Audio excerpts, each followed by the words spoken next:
Okay. Well, hello. We do the. Oh, thank you. Everybody loves these pants. They're Smythe, Canadian brand.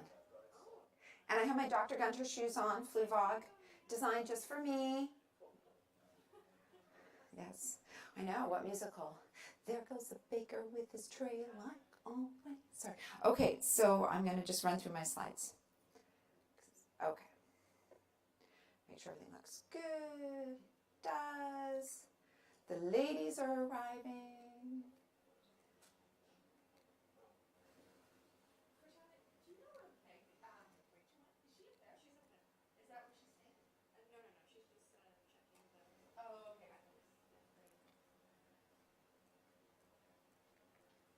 Okay. Sure is. That's what it looked like when my hair wasn't white. They really thought the vaccine turned my hair white. Yes. They really did. I was like, so y'all never heard about hair dye, right? Oh my gosh. I know. Okay. Oh, look at them when they were so wee. Oh, I know.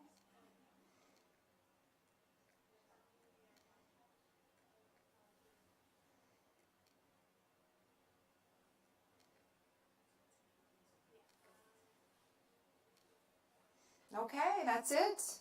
It's good. Oh, that's a wrap. Okay, I don't know how to get back to the beginning. You can do that, right? Sorry. I didn't mean to go there, and it went all the way through. Thank you, folks. I'll be here all week. Don't forget to tip your servers.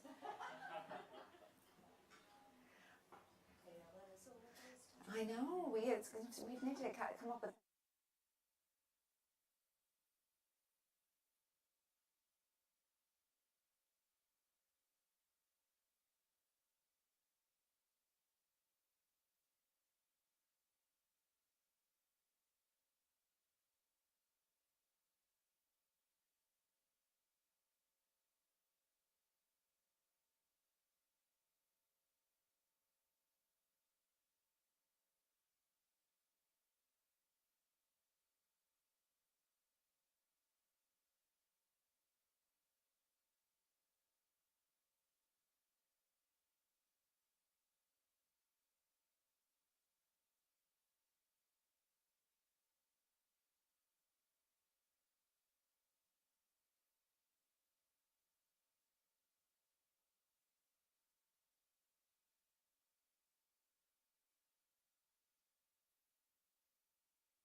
Testing, testing, testing, testing.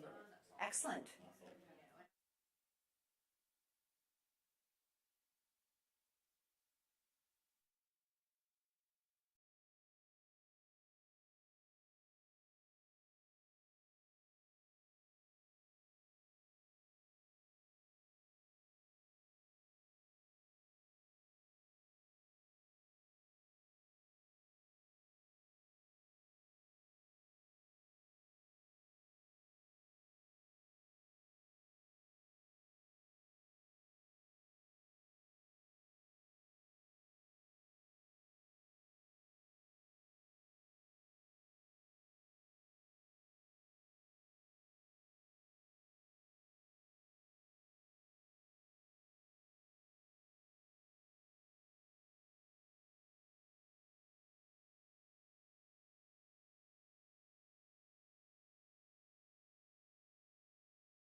Good evening, everyone, and happy International Women's Day. Welcome to Sex, Lies, and Hormones, the truth about women's health. My name's Magda Baima, and I'm the Director of Science Up First, which is an initiative of the Canadian Association of Science Centres. We are thrilled that tonight we will bring you some of the leading voices in women's health. Together, we'll dive into the latest research and dispel common myths related to so many of the health concerns that we have as women. But before we begin, let's take a moment to acknowledge and honor the land that we're on.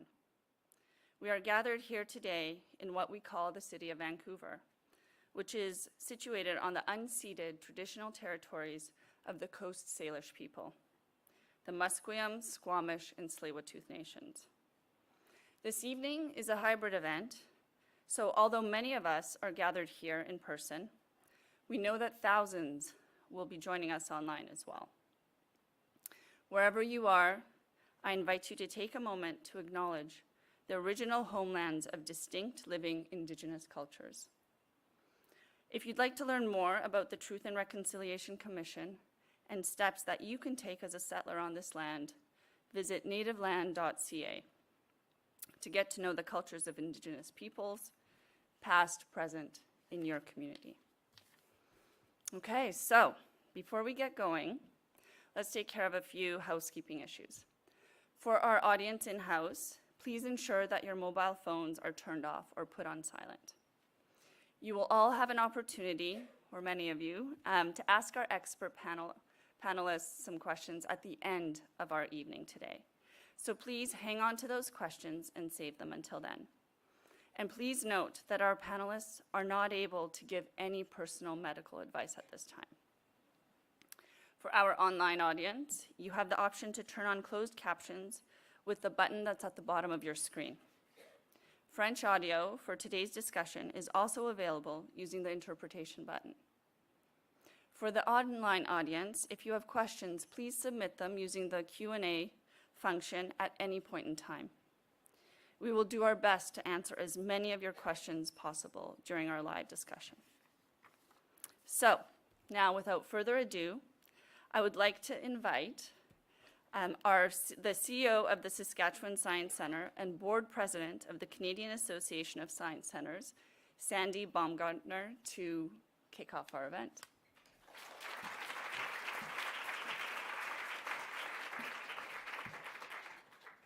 Thank you, Magda. And welcome, everyone. And happy International Women's Day. What a great crowd. And thank you for allowing me to take a few minutes to just introduce myself and the Canadian Association of Science Centres. As Magda mentioned, I am the CEO of the Saskatchewan Science Centre, located on Treaty 4 lands in Saskatchewan. And I have the great honor of being the president of the Canadian Association of Science Centres. And we're all in a science center today, so you'll have a bit of an idea of what a science center is, but many of you probably have very little knowledge, and this is not a criticism, but I'm here to help bring you to understand a little bit about the association. The Canadian Association of Science Centres is more than science centers. We're science communicators. We're organizations that are zoos, aquariums, botanical gardens, outreach organizations that do science communication in the community. So if you're engaged in science outside of a school in a learning environment, you're likely engaging with a member of the Canadian Association of Science Centres. So we're more than just this lovely building that we're in today. We actually go out into our communities and do work in the communities. And I want to just take this moment to acknowledge that we are at Science World, one of the iconic science centers in our country, and I wanted to thank them for hosting us today. It's a beautiful facility. I want to kind of sneak off and go and play. There's some nice exhibits out there, but I'll stay and behave myself for a while. The association's mission is to encourage a thriving science and innovation culture in Canada. Now I have to get to my notes and wear my glasses, but and we do that through supporting our network of science centers, museums, zoos, the outreach network that we have, but we also do initiatives like Science Up First. You met Magda, who's the director of Science Up First. Science Up First came about in 2020. So flashback 3 years ago, you remember where we all were when the world shut down. A huge need in our communities came about in terms of dealing with misinformation. And the Canadian Association of Science Centres, along with the University of Alberta, created Science Up First to start dealing with the misinformation that was rampant in our communities around virus, around COVID, about vaccines. We all lived it, we know it. And now here we are 3 years later, dealing with misinformation in many more areas of our world. We're going to hear a lot about health issues for women's health tonight, but there's other issues in our communities, climate change, environmental issues, and there's a tremendous role for Science Up First and us in society to deal with the misinformation in our communities and make sure that we're dispelling those myths. We had no idea when we started the Science Up First initiative that we would be here 3 years later. It was one of those initiatives that you thought maybe you're going to work yourself out of a problem. Unfortunately, there's a lot more work to be done, and we're going to learn a lot about that tonight. So before we start, I do want to thank Magda and the team, the tech team here. They're rapidly keeping up with the questions on social media, dealing with some of the facts that you saw on the screen here, keeping that information alive, and building the content that we are all using in our communities to dispel myths. So thank you all for the work that you do and the leadership that you've brought. And I want to thank all of you for being here tonight, not just the energetic audience that we have here on site, but the thousands of you that are online virtually. If we could send you a little bit of that energy, maybe I'm doing that right now, because it is a great audience that we have, and we've got this lovely panel here. I'm blown away just by the magnitude of the experts that we're going to hear from. So I'm going to stop with talking about the energy. I'm going to bring the energy to the stage and introduce our keynote speaker. I'm honored to be able to introduce Dr. Jen Gunter. You all know who she is, but I think we need to just remind ourselves she's internationally renowned, New York Times bestseller, author of the Vagina Bible and the Menopause Manifesto. Dr. Gunter has been called the world's most famous and outspoken gynecologist and the internet's OBGYN, and one of the fiercest advocates for women's health. So I'm honored to welcome you to the stage and welcome you to this Science Up First event. Dr. Gunter, please come to the...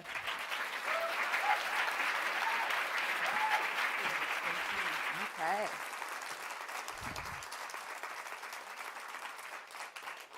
Well, thank you so much, everybody, for coming out. Always when I hear the introduction, I'm always thinking in my head, I'm just a girl from Winnipeg.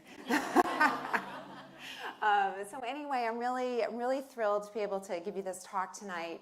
And I'm going to talk a little bit about how lies about hormones online speak to all of us, where they kind of come from, and then what we can do about it. I want to start with just a little anecdote about something that is a little bit unrelated, but it gives you an idea about the problem of misinformation. So who here in the audience has seen the movie Catch Me If You Can? The one with Leonardo DiCaprio, right? He's the scam artist who's worked as a doctor, he's worked as a lawyer, he's worked as, he forged $2.5 million worth of checks from Pan Am, he flew. That's all a lie. He didn't do any of that. He was just a low-level crook who apparently sold a book all full of lies about being a crook that got made into a movie. The whole thing about him teaching the FBI about forgeries, also all made up. And why do we all believe that? Well, who would think Tom Hanks would lie to you? Who thinks Steven Spielberg would lie to you? And the thing is, you know what they didn't do, which is what we're going to learn to do tonight? They didn't fact check, right? They just accepted it because it was a good story and it spoke to them, and there was probably profit involved. So I think there's a lot to be said with that story. So this is the only meme I've ever made, and I think I'm going to stop here because it really just encapsulates everything. I feel like we have sailed through the age of information and we are stalled squarely in the age of disinformation. And, you know, when you are hampered by the truth, it's sometimes hard to make your content as interesting, right? When you can say whatever you want to say, when you can make whatever wild story you want to make up, you know what? We all want to look. It's human nature, right? And so I think it's a really important thing as we're thinking about misinformation. You know, it plays into some truths about how we communicate, right? And the people who do it are sometimes aware of it, and sometimes they're just very skilled at it. So we're going to talk about this primarily because women's health has been underrepresented in healthcare. So, for example, in the United States, I think it was in 1993 when women actually first had to be included in medical studies, right? 1993, not like 63, not 23, right? We're talking in the 90s. And so it's true, we have these massive gaps in healthcare. I basically like to say healthcare is healthcare for men, right? And we're sort of retrofitting it for women, and sometimes poorly and sometimes well. And we are getting good research and we're learning more, but there are still stories every day of women sent home from the emergency department with chest pain, told that they're anxious when they're having a heart attack, people having strokes, people with terrible pelvic pain, not getting a diagnosis of endometriosis for 12 years, and on and on and on. So we have these gaps. We also have educational gaps, right? People graduate school and they might not even really know what menopause is. They might go through the whole life not knowing what it is because no one's ever taught them and no one's ever talked with them about it. So all of these gaps, from lack of education, from this patriarchal system, from all the reasons that happens, what that does is it creates space for predators, right? So a lot of the things we're going to be talking about are people who are taking advantage of those gaps. And in many times they're doing a very good smoke and mirror show to make you think that they're closing the gaps, but actually they're not. So I went through my Instagram this week to see, because, you know, it could change every week, but these are some of the things that people sent to me in direct messages. You know, do I need to balance my hormones? Birth control, will it change who I'm attracted to? I mean, no, it won't. Tampons are toxic and they cause endometriosis. No, they don't. And also, you don't need to balance your hormones. That's gibberish. Can boric acid balance my pH? Nope. Period underwear is dangerous? No, it's not. Help, I have too much dirty estrogen? No, you don't. And also, hormones can't be dirty. The COVID-19 vaccine causes miscarriages. Should I take compound hormones? No, you don't. And it doesn't cause miscarriages. And birth control is a group 1 carcinogen. And that's actually a lot of misinformation tied up into that. But you see those things and they sound really scary. And it's easy for me to rattle all that off, to know that right away I shouldn't even click on any link associated with that because this is my job.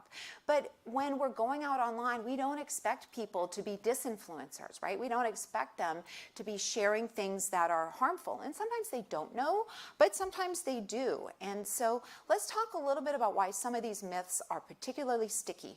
Because in their core, they represent a quest for purity, right? Historically, a good vagina is a tight and dry vagina, because God forbid if you get wet during sex, it means that you've had sex with many people before. I'm like, what does that even say about your partner? But that's like a whole different discussion, right? Like, really? You're proud? I mean, whatever. But, you know, but that's a good vagina, right? The very essence, having menstruation, meant that your body was filthy and polluted. And we have to remember that historically, medicine and religion were basically the same thing. They really didn't diverge until, you know, kind of the 1800s.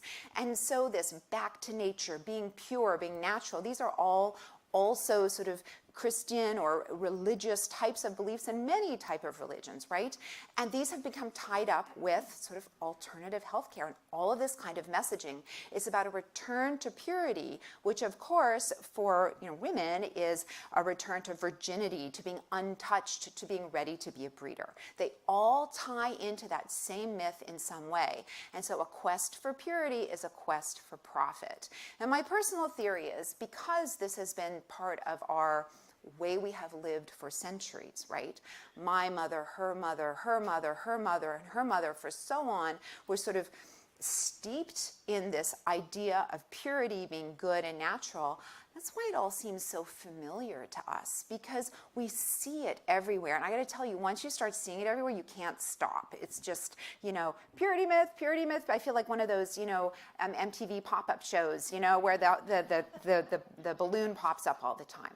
So whenever you see these things marketed, I want you to think about these words like pure, natural, clean, fresh, wholesome. They are used to sell hormonal products or things to regulate the reproductive tract or to scare you away from birth control.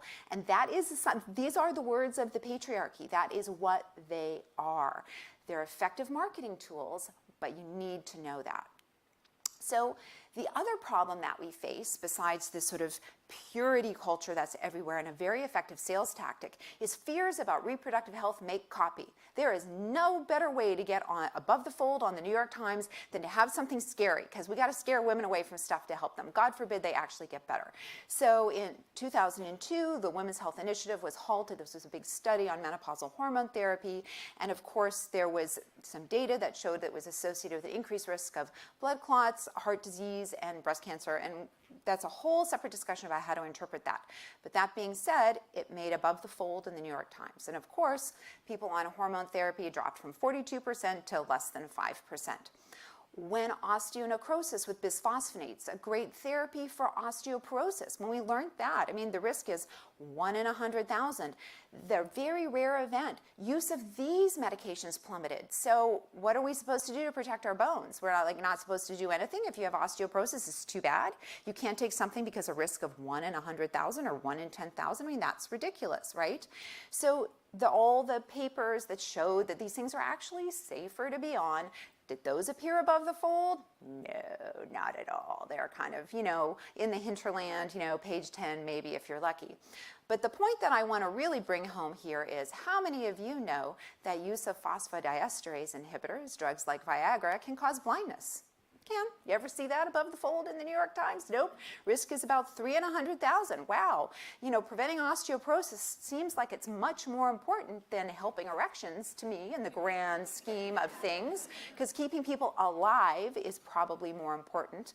But why is that? And it's because scaring men about things that are good for them doesn't make copy. Why? Purity culture. Now look at these. These are all headlines just taken from recently, right? January, these are November. This was all about period underwear being toxic. Do you remember that? It was in the news. I mean, it's all misinformation. It's all things that have been blown up. And I'm like, okay, but what about like men's underwear? Like their junk actually touches it. Like, don't you worry about their underwear now? Like, why are we worried about this? Because it gets copy. There's no data to show that there's any reason to be scared or concerned about this in any way. But still, story after story after story. None of these pieces were accurate, and it made me think, okay, we know all the tampon myths. Oh, there was titanium dioxide with tampons, which was another ridiculous thing that happened a few months before this. And everything is scary and everything is dangerous, and it made me feel like, so nobody's going to be happy until we're just all bleeding on our clothes? Again, purity culture, because if you're bleeding on your clothes, you can't leave the house. Right? You're stuck in the house. You can't be out working. You can't be out doing things. And so, again, purity culture ties into this. And another problem we have is the rise of celebrity wellness culture. So there's all kinds of issues. So yeah, the jade egg, right? Everybody's like, someone in the back of the audience would be like, do jade egg, because that's the one, with Gwyneth Paltrow, and, because I dared to, use my appropriate confidence to talk about that. But so they're selling you grifts, they're selling you things, they're selling you supplements, they're selling you, one of the Kardashians is selling a vagina wellness gummy, because vagina should smell like pineapple and not vaginas. I'm like, okay. That's all a myth too, the whole pineapple thing. That's, again, patriarchy, right? If your vagina doesn't taste right, something wrong with it. Obviously, patriarchy, it's everywhere. You see it everywhere. So one of the big problems, though, with celebrity wellness culture isn't sort of the fact that, because I believe most people aren't going to buy the Implantorama coffee home enema system. I think most people are not going to buy that. And some people might buy the jade eggs and not use it. But some people might be buying this boric acid and using it inappropriately, right? But the big problem with these celebrity sites is they introduce you to conspiracy theories, and they introduce you to toxic beliefs that are harmful. And at the first time you're exposed to these things, you are the most vulnerable and the most likely to believe them. So they provide a large platform for people who are anti-vaccine, who are promoting supplements, people who are going to lead you away from things that can help you. And of course, you know, the celebrities always backtrack by saying, oh, I'm just asking questions, right? Oh, I'm just asking questions. Well, you know, in science, we call that hypothesis, and your hypotheses aren't actually very good. So you're not really asking a question, you're just being a disruptor. But the other thing, when I was making this talk and I was looking at all the products, because they sell a lot of vaginal stuff on these celebrity wellness sites, right? Because vaginal mayhem sells, right? Because again, why? Purity culture. And all these products, you know what, they just don't seem too different than, you know, these ads for the Lysol douches, right? Like, it's very similar. They're all just like one step away from that. And again, once you start seeing it, it's really hard to unsee it. And we know that celebrities have a big influence. And we like to think, oh, it's funny, you know, I can laugh at Goop, or I can, you know, roll my eyes at Kourtney Kardashian, or what, you know, whatever they're promoting. But the truth of the matter is, when we studied this during COVID, we found that celebrities were one of the biggest drivers of misinformation online. They may have only disseminated about 20% of the misinformation, but because of their reach, because we love celebrities, because we like to share what celebrities say, because Newsweek wants to ask Kourtney Kardashian's opinion as opposed to, you know, the infectious disease doctor who's actually the COVID-19 expert, because of all these things, their content spreads disproportionately. And so the celebrity misinformation was 69% of all social media engagements. So they create this disproportionate hazard. And this is something that really shows that in action. So this is a graph that shows some key points along the way in menopause research. So in 2000 was the very first published report of gabapentin for hot flashes. So it's a non-hormonal medication that we can use for hot flashes. It's not as good as estrogen, but it can actually help a lot of people. Now, that was the very first time that was published. So meaning up until that point, we really didn't have many non-hormonal options, right? In 2002 is when the Women's Health Initiative came out and hormone prescriptions dropped. So what did that leave us with? It left us with a massive gap. We didn't have other things. We had to scramble to reinterpret the Women's Health Initiative. And what happened in 2009 during this big gap? Well, Suzanne Summers and Dr. Christiane Northrup appeared on Oprah to promote bioidentical hormones.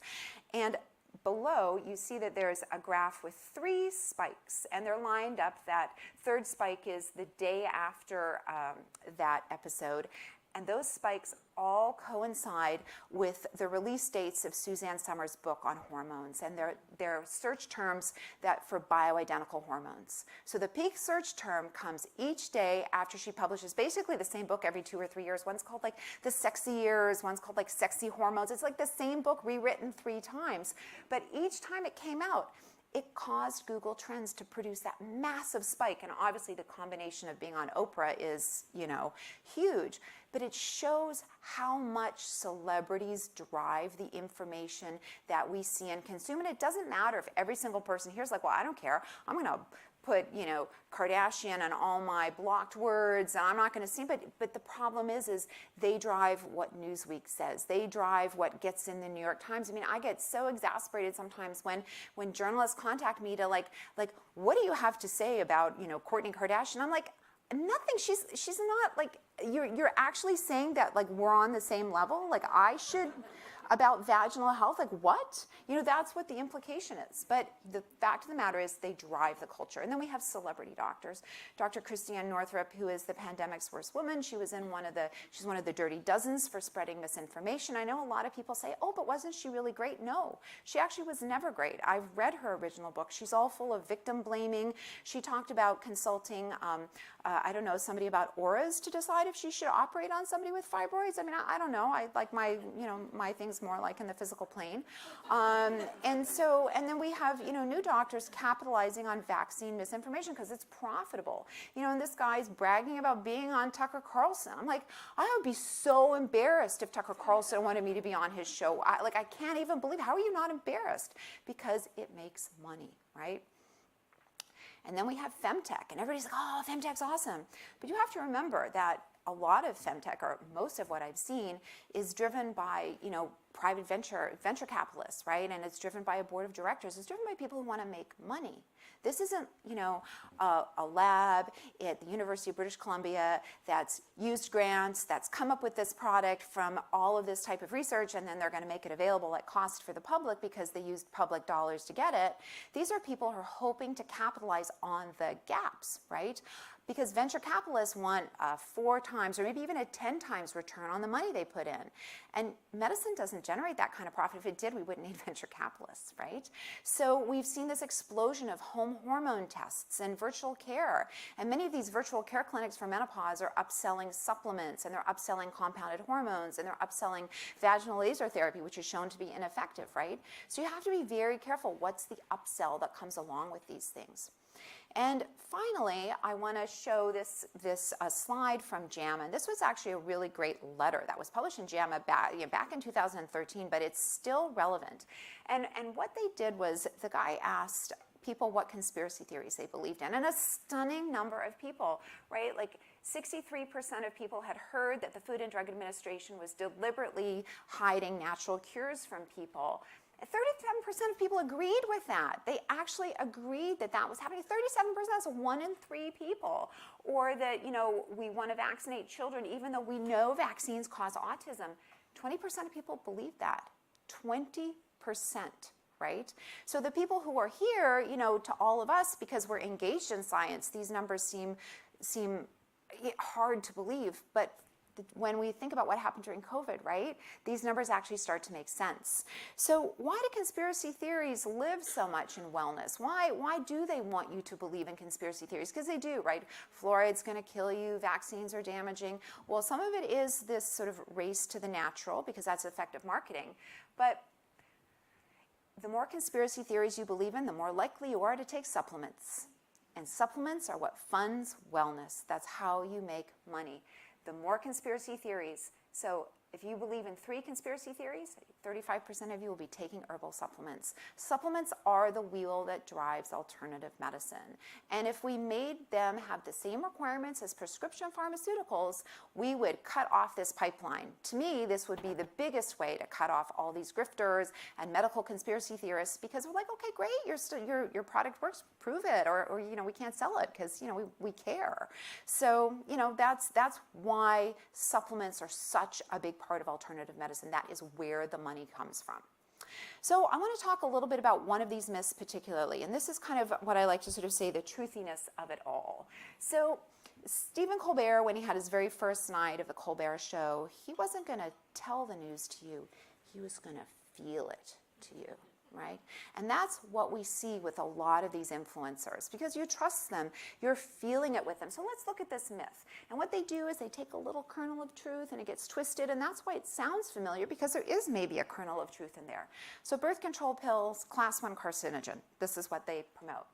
Well, first of all, this is a conspiracy theory, right? So the idea that a common prescription is actually cancer causing in a way that would be harmful to people, if that was happening and this was a very common prescription but no one was talking about it, that's a conspiracy theory. It really is.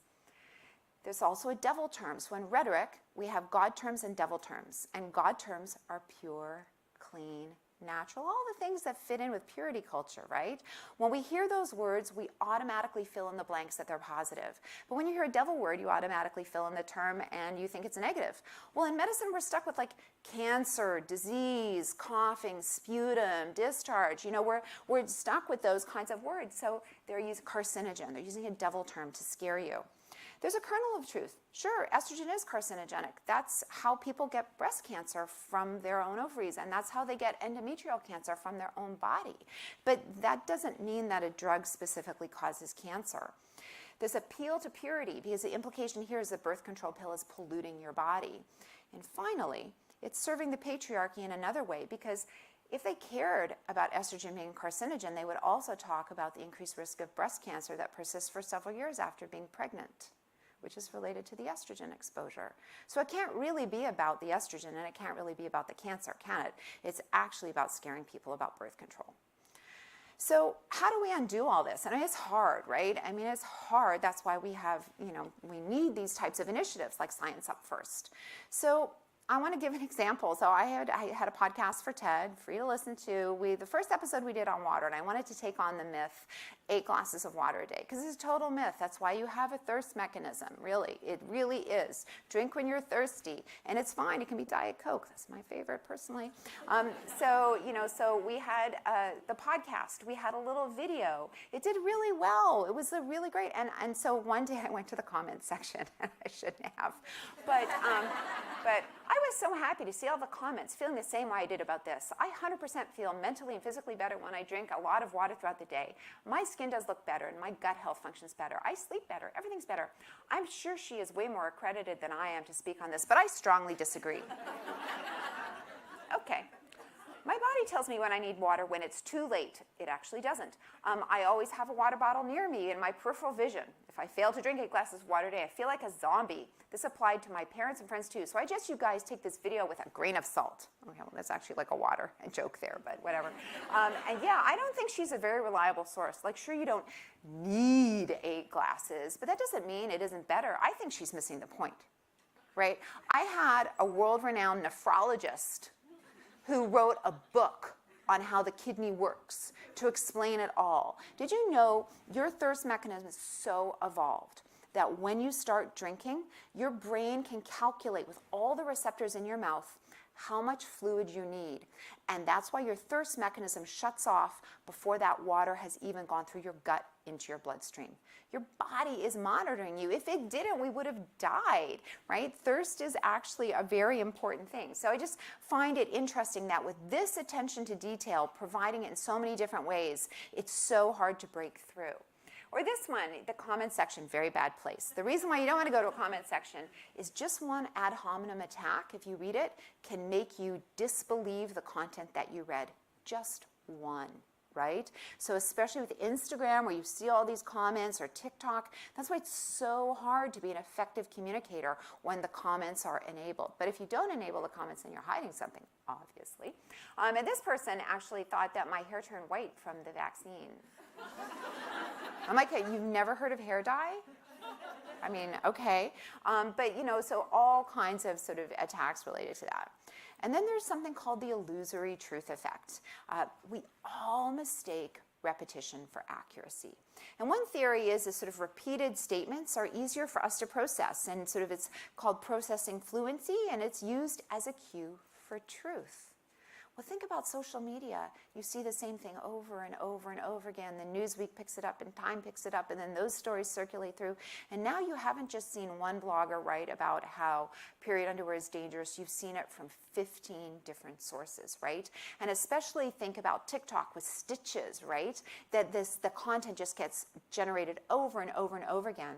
And the greater impact is in a shorter time frame, and that's exactly what happens with TikTok, right? When something goes viral, you see that same video. Like, I learned more about mascara than I ever needed to know a few weeks ago, and if you know, you know. And I'm talking about like the mascara for eyelashes, because I learned that that's also code for something which I didn't know. So, and the effect is greater with ambiguous statements, but it even works for implausible statements. I'm going to talk about that in just a sec. And knowledge doesn't necessarily protect you. And what's really interesting is the illusory truth effect works whether you're 5 years old, 10 years old, or you're an adult. So it's something definitely about the way humans process information.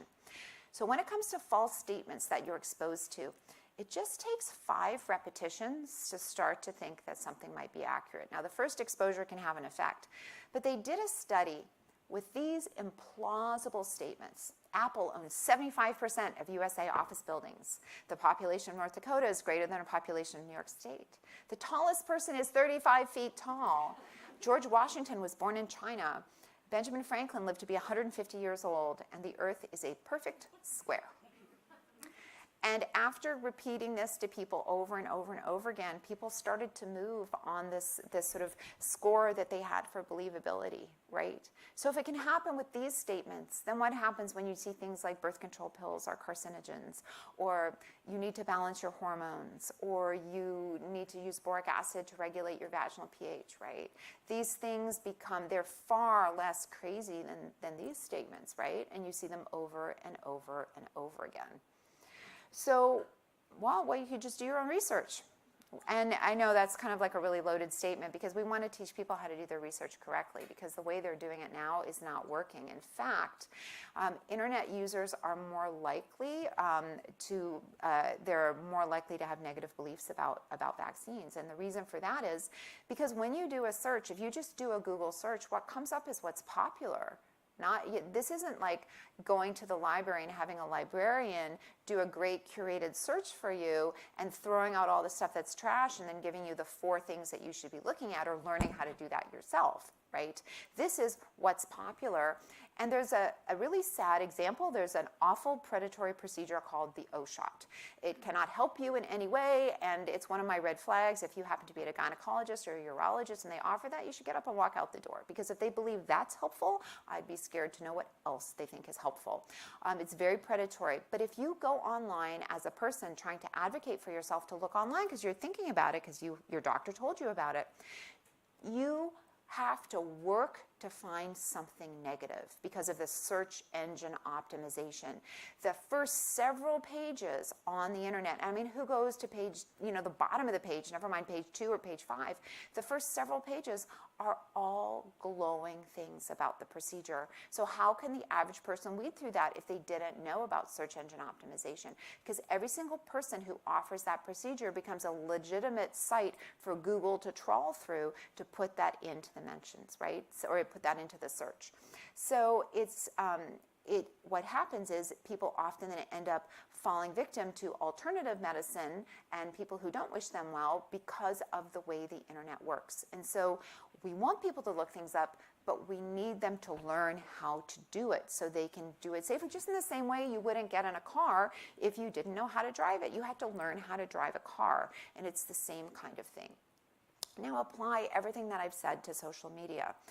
Influencers who you trust, just like we trusted Tom Hanks. Tom, I can't believe it. I was so disappointed when I found out Catch Me If You Can was fake, was all made up. My gosh. Sharing content built on purity culture, multiple posts on a subject, the comment section, media repeating the lie. You look it up and then you're tripped by search engine optimization, right? The odds are stacked against you. And this is just from my Facebook. I made some silly vaccine. Well, not silly. It was a good video, but I don't know. It pulled in all kinds of anti-vaxxers, and look what happened to my engagement. I got a little thing from Facebook telling me that I was doing really well, and I should post more videos like that. So this is the problem. If you're an influencer and you're making money from page clicks, for me, I was like, okay, I'm not posting on Facebook for a while because I don't want to deal with that. But it just goes to show that when you're monetized by page clicks, even if you don't necessarily believe those conspiracy theories yourself, maybe you're a fashion blogger, maybe you're a fashion, Instagram or whatever you like to call them, but the more clicks you have and the more engagement, then you get a better deal from the makeup company. You get a better deal from the other company, right? So clicks are money as well, even if it's not about that particular content. So what protects you against the illusionary truth effect? How can you go out there and get information? And I don't want people to think that it's not possible, because it absolutely is. What you have to do is you have to fact check the very first time. You can't let it go. You have to stop and fact check. Because it can just take one exposure to change a belief. And that means that all arguments don't have two sides. So that's an important thing for the media to think about. So I am happy to introduce you to Dr. Gunter's 4-step program. Which is not my trademark, but I thought that was funny. And those are my 2 kids from a long time ago when they were like 2 and they were so cute, and now they're 19-year-olds and they're so different. So I like to look at the pictures when they were young and cute. So we're going to talk about pre-bunking, pausing, debunking, and blocking. It's an effective strategy. So pre-bunking means inoculating yourself against misinformation. It means the very first time you see something, pausing and reflecting and deciding, should I fact check this? Should I not? Scroll further, read further on this person's content. I'm going to step away and look. I can't tell you everything about hormonal health, but I can tell you about the common tropes and techniques like I just did. So you see purity culture, right? You see that type of content. You see conspiracy theories. Those are all red flags. You've got to walk away from that content. You're not looking, you can't learn anything from that content. You've got to not engage.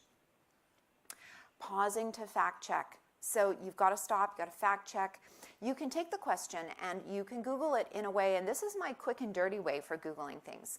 So it's hard to decide if you don't have a degree in something how to look it up. I mean, I'm an expert in a lot of these things, and sometimes when I'm writing a post on it, it can take me 2 days to weed through all the literature that I know really well to make sure that I'm being incredibly accurate about something. So you can put your question in and then put SOGC, Society of Obstetricians and Gynecologists in Canada, or NAMS, North American Menopause Society, or Signs Up First. Put that into the search bar too, and what that will do is force that content to come to the top. And this is just a search that I did with, I just put hormones, hot flashes, North American Menopause Society. Very first thing that came up was related to one of their releases, right? So it's a very, very easy way to get quick answers that are more likely to be factual. You can also put in your question and put fact check. It works better with COVID and vaccines than it does for other things, but there's a lot of news organizations who've spent time fact checking things, and if you put the word fact check in, it can make a difference. Not only pausing to fact check, and I know it's not easy, but also pausing before you share, right? Because you want to limit the contagion. So you want to know, is this person an expert? Do they have a board certification? Do they have clinical expertise? Now, that's not always the case. Christiane Northrup, pandemic's worst woman, is board certified in OBGYN. Have they disclosed their conflicts of interest? How do they profit from this information? And I think that's a really important question whenever you see an influencer. And people who aren't experts in medicine, be very careful about anybody using the term functional in their handle. I know it sounds great, but it's nothing. It doesn't mean anything. A functional nutritionist, I could start Dr. Jen Gunter's program for functional gynecological nutrition. That sounds actually really good, doesn't it? I could have somebody do an online course, 10 questions. I could print out a diploma, and they could call themselves a certified functional gynecological nutritionist, which is absolutely worthless. So functional has absolutely no meaning when it comes to board certification, training. It's a kind of a made-up thing. Be very careful about naturopaths. There's a lot of hormone misinformation that comes from them as well. And who are they associated with? You know, if you want to look up an expert, you'd be surprised when you put their name in and put Goop afterwards to see what they've done with Goop, or what their association with Christiane Northrup. Do they sell supplements? Are they anti-vaccine? If they are, you don't want anything to do with them. They're not real experts. Debunk. So this is basically after the fact. You've absorbed the information, or someone else has absorbed it, and you're trying to correct them.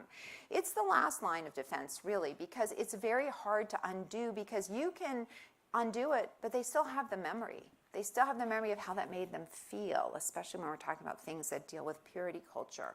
And it doesn't reach everybody who needs it, right? Retraction or, explanation of the Women's Health Initiative, that didn't appear above the fold in the New York Times. So when you're trying to debunk, be careful about scientific jargon. It actually turns people off. It really undermines the message. Try to be nice, try to be authentic, and make the correct information the star, not the takedown. And debunking doesn't perpetuate the fallacy if it's done correctly. There's different strategies for different people. If somebody hasn't received a booster for COVID, or they're a fence sitter, well, they might be somebody who would be swayed actually by learning about complications of not getting the booster, right? The death rate versus being fully vaxxed with the full series versus partially vaxxed. But somebody who's scared of the vaccine, if you show them information about a picture of somebody on a ventilator, that might scare them even more. And what that does is it makes them stop and do nothing. And that's actually called omission bias. The idea that if I don't do anything and something bad happens, then I haven't caused it, right? And so if somebody's scared, making them more scared actually doesn't help. So that's an important point. And then finally, blocking. People don't block enough. I got this today. I looked today to see what message somebody about folate versus folic acid. Anybody who's telling you to take natural folate, block them, because it hasn't been studied for neural tube defects. You want to take folic acid. And so every single day someone sends me, what about this? My answer, just block them. Don't engage. Because if this is what they're sharing, everything else that they're sharing, or this one, the holistic mind blown by the fact women are still prescribed birth control when they're only fertile 1 to 3 days of the month. Well, there's a lot more complexity to that, Karen. And if that way you pronounce that were simply true, we really wouldn't have the unplanned pregnancy rate that we have, would we? And there's all kinds of things that play into getting pregnant. So block them. Just block them. They don't care. You're not going to hurt their feelings. They're just going to go and spread their misinformation to somebody else. But really, the other thing that you do when you block someone is you're training your feed to not send you that content, right? You want to use that AI learning model for you. So I'm going to end with, think about who's filling the gaps and who's exploiting them. Is there this appeal to nature and purity? Purity culture is everywhere in wellness. Are there conspiracy theories? Is there financial motive? Is it too good to be true? What is their expertise? You want to pre-bunk, you want to pause, you want to debunk, and you want to block robustly. And I'm hoping that some of the content that I have on what I like to call the Dr. Gunter Media Empire, which is really just me, might actually be helpful, and watch this space for my book that's coming soon. And I'm really excited to get into it with our other panelists here. So thank you so much for your attention.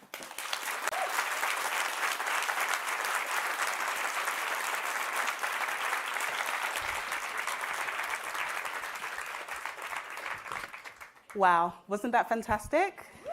I think that deserves a second round of applause. Well, thank you, Dr. Gunter, for sharing your insightful and thought-provoking ideas with us. Your presentation has definitely set the tone for the rest of the night, and we're definitely excited to continue this conversation with our esteemed panelists that are coming up very soon. Before that, I'd like to give an introduction to who I am. So my name is Dr. Esther Odukunle, and I'm pleased to be your moderator for this evening. I'm a research scientist at bestselling here in Vancouver, but if you notice from my accent, I'm from the UK in London.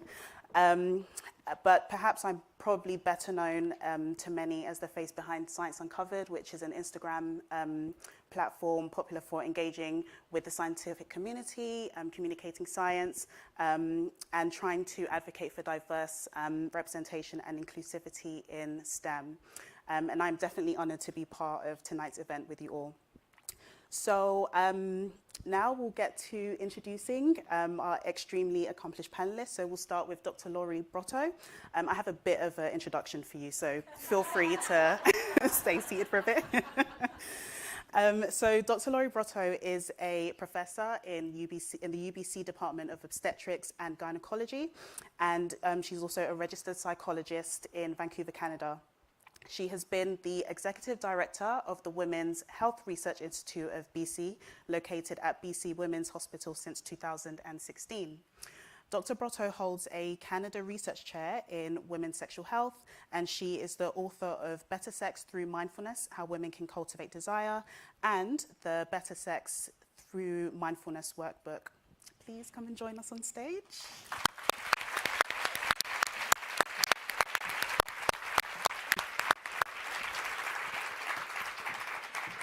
And to complete this lovely panel, we have Dr. Melissa Lem, who is a Vancouver family physician who also works in rural and northern communities within Canada.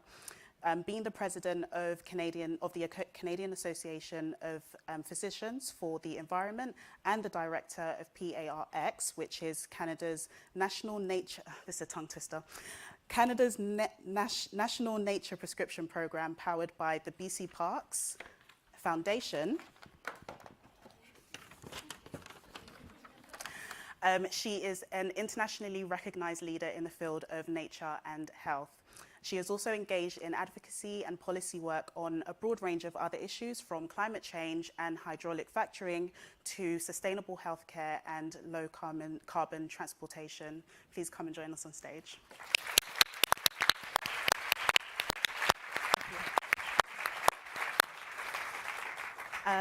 So we have Dr. Gunter joining us as well, so no introduction is needed on that front. So over the last week, the Science Up First team has collected a number of questions in advance, so we'll use that to kick off the panel. We will then open up the second half of this conversation to our lovely audience in person and online, so please hold your questions until then. And I will just move to sit down because these shoes aren't as comfortable as I think. They look great, though. Thank you. Cool. So we'll get the panel started. So I will start with Dr. Gunter. So we hear a lot about estrogen and testosterone, but they aren't the only hormones in our body. So what exactly are hormones and their purpose? Yeah, so hormones are just chemical messengers. They take a message from one part of the body, usually an organ, to another part. Sometimes it can be from one cell to the cell next to it, or it can be far away to different parts. So insulin is a hormone, thyroid hormone is a hormone, estrogen, testosterone, androstenedione. There's many different hormones in the body. And so they all play important roles, and sometimes we need higher levels, sometimes we need lower levels. And estrogen and progesterone, which are the two most commonly thought of hormones in reproductive health, are primarily designed to get the cycle ready each month for a potential pregnancy, and this is all because of gearing the body up for menstruation. Menstruation is a byproduct of not getting pregnant, and so there are far-reaching effects. We need much higher levels when we're of reproductive age, because those higher levels need to basically retrofit the system for pregnancy. They need to build a thick lining, and so they have to do all that. When we're no longer capable of getting pregnant during menopause, we need much lower levels. And actually, something a lot of people don't know is it's not just your ovaries that make estrogen. Your brain does, your bone does, your muscles. And so we actually have a lot of sources from other tissues. Wonderful. So just following on from like the different levels in hormones, we often hear that our hormones are out of whack, or that we need to balance them in some way. Is balancing hormones even possible? So no, so that is one of those terms that sounds right. It sounds like it should be right, but it's not at all. That's just not how the system works. And so estrogen levels are changing morning to afternoon to evening. Your progesterone levels are changing. They're changing daily. They're changing in response to everything. So I would like people to think more about their hormones like instruments in a concert. And everything has to play together. And sometimes the horn section is louder, sometimes the string section is louder, and everything is interrelated. And so it's more about harmony than about balance. Thank you. So Dr. Lem, let's talk about products. So there's a huge market out there for products that make various claims regarding our hormones. So there's herbal supplements, supplements being the buzzword of tonight. Herbal supplements and teas claiming to balance hormones, homeopathic hormone remedies, detox products claiming to remove hormonal toxins, various creams and sprays. If a patient comes to you with questions about these types of products, what kind of advice would you offer them? I think I'm fairly lucky in that these kinds of questions don't often come into my office because they're usually going to Dr. Google or going to a naturopath and asking them these kinds of questions. But I definitely welcome them because I want to know what my patients are thinking. But the first thing I do as a family doctor is think about what my job is. So my job is to take undifferentiated symptoms and try to come up with a differential, try to rule out serious things, and then keep in mind the most common conditions. And so that's what I'll do first, is I'll try to zero in on what symptom, what constellation of symptoms they're trying to take this tea or spray or whatever it is for, and then try to make sure that it's not due to something more serious. So you can be tired because you have iron deficiency, or you can be tired because you have a low hypothyroidism, or all kinds of different things. So trying to make sure that it's not just it's not their hormones that's causing this issue. And then what I'll do is, if I've got time, because sometimes these supplements have 20 different things in them, is I'll go to some of my evidence-based databases and look at the top ingredients and make sure that, and see if there's any evidence for it. Often, a lot of these supplements have not been tested. The randomized controlled trials haven't been done, so there really is a bit of a black box. But I want to make sure that there's no harm to what they're taking. And then if they say, well, what do you think about this? I make sure it's not harmful. I say, you can try it if you want. If you have the money to pay for it and you want to try it, go ahead. And in the back of my mind, I think there's something called the placebo effect, which a lot of us know about. On average, for an average medication to treat symptoms, it's about 30% effective. In some medications, 60% effective. So I think if they want to take this, it's not harmful. It might make them feel better. So I say, go ahead. If it's not costing you an arm and a leg and there's no harm, take it. But if it's been months and months and you're being promised by some kind of practitioner who's profiting from selling you supplements that just wait, just take it a bit longer and you'll see benefit, then I say maybe it's time to to step away from the lack of evidence and then maybe investigate other things. But that's what I do. And now I would point them to Dr. Jen Gunter's website or books to look to see what she says about these things, because, I mean, it's a credible evidence-based source. Thank you. So moving on to Dr. Brotto, there is a growing trend of using quote-unquote natural remedies or supplements to boost sexual desire.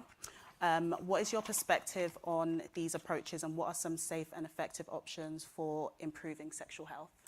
Yeah, okay, good. We finally got to sex. It was the first word in tonight's title, and I kept waiting. Well, we're there. So it makes sense why there's such an allure over supplements and natural remedies. Why? Because at least a third of women across all ages will experience a significant sexual health issue, whether it's loss of interest in sex, pain with sex, which is extremely common, difficulties reaching orgasm or muted orgasm, blunted orgasm, orgasms that produce contractions but not any mental pleasure. And the reality is that the data indicate that we don't talk to our healthcare providers about those sexual difficulties. And it's sort of a two-way street. Women have great difficulty talking about their sexual health issues, and healthcare providers in turn also have a lot of embarrassment and difficulty talking about sexual health issues, mostly because even to this day, many medical schools don't do rigorous training in sexual health and how to assess it, how to treat it. So it makes sense why people are turning to Dr. Google, turning to supplements to improve their sexual health. I scour the literature, and I do this on a regular basis, around, maybe there is some new product because we hear about it all the time. Went to my health food store and they promised there was a floor-to-ceiling banner on this particular tea leaf that will restore my libido to, age 20 levels. The problem is, there's multiple problems, and we've heard about it so far. There's a lack of science. And so the lack of information is almost as bad as disinformation, because there's just simply no data to evaluate these things. Sometimes when the scientific, or when the studies have been done, they've been done by the producers of those products who are full of conflicts of interest. So it's not arm's length science.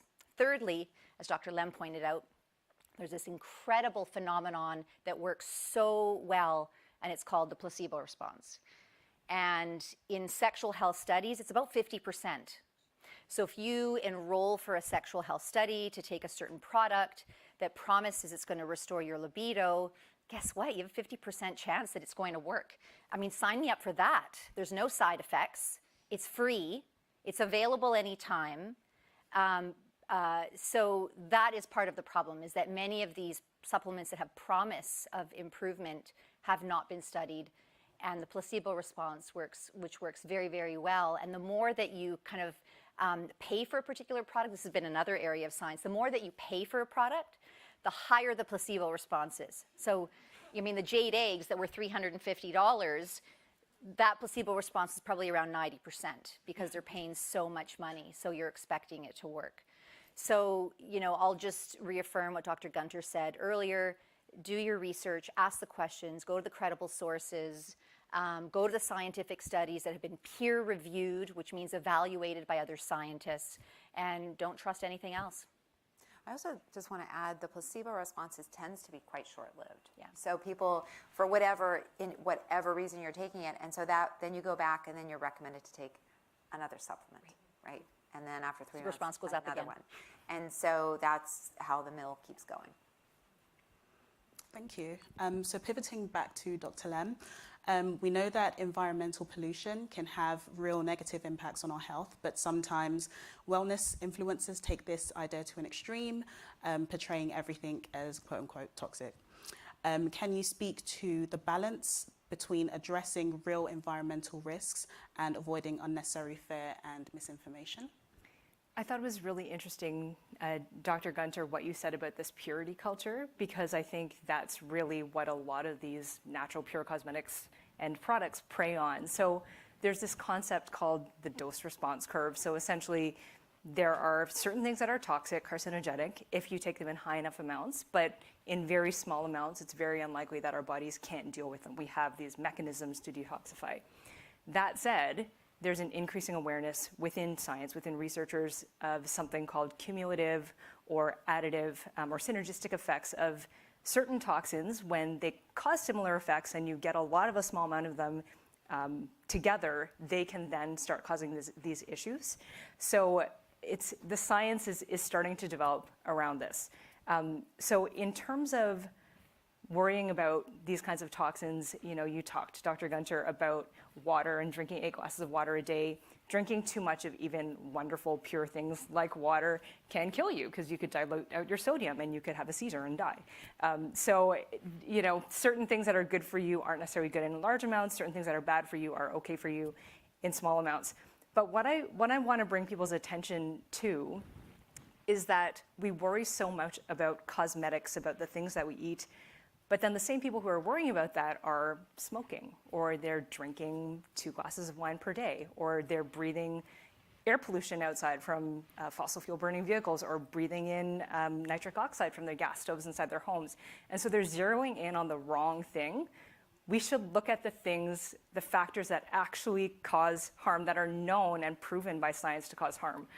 We should be cutting down the amount of alcohol we drink. We should be cooking on induction stoves or alternative methods of cooking. We should be limiting the amount of fossil fuels we burn outside to reduce air pollution. So you have to think about what the biggest bang for your buck is going to be when you start eliminating toxins from your life. Go for the big sources of toxins. Don't look at the minutia. And then one more thing I want to point out is that we have to think about how the beauty industry is also impacting people who are exposed to these chemicals every day. So there was a study that came out in the last year from the University of Toronto that looked at women who work in nail salons, and they tend to be lower income, racialized people. And in fact, there are lots of standards around regulating chemical exposures in other industries, like e-waste, for example. But in nail salons, it came out that these women were exposed to 30 times the amount of exposures to flame retardants and plasticizers, which are linked to cancer and other harms, at their work compared to people in their homes. And this is 10 times the amount of toxins that people who work in the e-waste industry, for example, are exposed to. So we have to think about the effects of our beauty routines on other populations, and think about the people who are actually exposed in large amounts to these toxins, but then think about eliminating the larger sources in our own lives. It's all a big circle. It's all connected. Thank you. Dr. Gunter, let's talk about the wellness industry. So it is approximately a $1.5 trillion industry right now, mainly marketed to women, and a lot of it is bunk or pseudoscience. What are some red flags we should all be aware of to avoid grifters and ineffective or even dangerous products? Yeah, so, I think we touched on some in the talk, so definitely, purity culture. If you see purity culture, you got to walk away. If it's linked with a conspiracy theory, if it's anti-vaccine, supplements are almost by and large untested, or they've been proven not to be effective. And I always tell people, instead of seeing the word supplement, you should change that in your mind to unproven, unstudied medication. Makes it sound a little different, right? Instead of having a God term, we switched it to a devil term. And to look at the marketing and to look at the celebrities and to think, so when you're thinking about a wellness product, what are you really hoping it's going to do for you? What's your bother factor that you want it to fix? Because a lot of times these things are almost like impulse purchases, in the sense that it's how it makes you feel, as opposed to what's it actually going to do to you? What's the concrete thing it can do for you? And if there's an actual bother factor, think about actually seeking medical care in a way that could actually help them. Thank you. Pivoting back to Dr. Lem, giving you a little bit of a break while you're answering that. There is a lot of evidence that the medical concerns of female patients are not always taken seriously, and dismissing the importance of women's health concerns is definitely a big factor in the rise of the wellness industry. As a healthcare provider, how do you help advocate for your patients, and what advice would you give to patients for advocating for themselves? And Dr. Gunter pointed this out during her talk, but about the massive inequities in research between men's and women's health. but also the massive inequities in how healthcare professionals treat women, unfortunately. So women are more likely to die from heart attacks because of delayed diagnosis, or they just don't believe the woman when she comes to the ER with chest pain. There was a study in Denmark that looked at how quickly women versus men are diagnosed with certain conditions. They're 72% more likely to have a delayed diagnosis compared to men. You mentioned pain as well. So women are much more likely to be dismissed their pain as being due to a mental health condition when they actually have, for example, endometriosis. So it's a travesty, actually, how we treat women in general in the medical profession.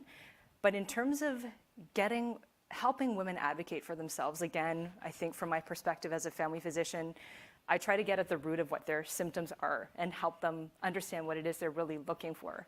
So there's this concept in family medicine where we ask the patient about their feelings about the symptoms they're having, their ideas about what might be causing them, what kind of effect it's having on their function also, because sometimes people will think there's this, I have this issue, I have this idea that I have a problem, but if it's not actually causing that much of an impact on their function, like maybe you shouldn't worry about it that much, right? Don't listen to the people who are convincing you that this is actually a problem. And then I talk to them about their expectations, like what are you hoping to get out of this encounter? How can I help you reach your goals? And so with that in mind, I'm in fact happy when patients come and say, I've done my research, because almost every day I actually have a patient say to me, I'm so sorry, I looked on Google, I'm sorry, I know you don't like that. And actually I like that, and now that you've given us some great tips on how to properly search Google, I'll give them some tips also. But I in fact really like patients who do their research and come in with ideas, because there's nothing I like better than a patient who's well-read and has ideas about the kind of care that they want. But I also hope that same patient will be open to ideas from a trained professional, like a specialist or a family doctor. I like to work together with them as a team. So then, keeping in mind what they know, what they want, what their expectations are, I then try to help them come up with a plan. If it's beyond my expertise, I'll refer to a specialist colleague to help. But really, I think it's a process of helping them understand what the root of their issue is and working with them to meet their expectations and making sure that they're informed by evidence when we're working on that plan together. Thank you. Now back to the sex. Dr. Brosho, when it comes to those conversations with our healthcare providers, there is a strong evidence that women are more willing to discuss their physical health with, let me go back. When it comes to those conversations with our healthcare providers, there is a strong evidence that women are more willing to discuss their physical health than their sexual wellness. What are some potential solutions and strategies to raise conversations about sexual wellness with our family doctor and partner or partners? Well, I went to Science Up First, and the whole event was focused on debunking disinformation and having honest, real conversations that promote women's health.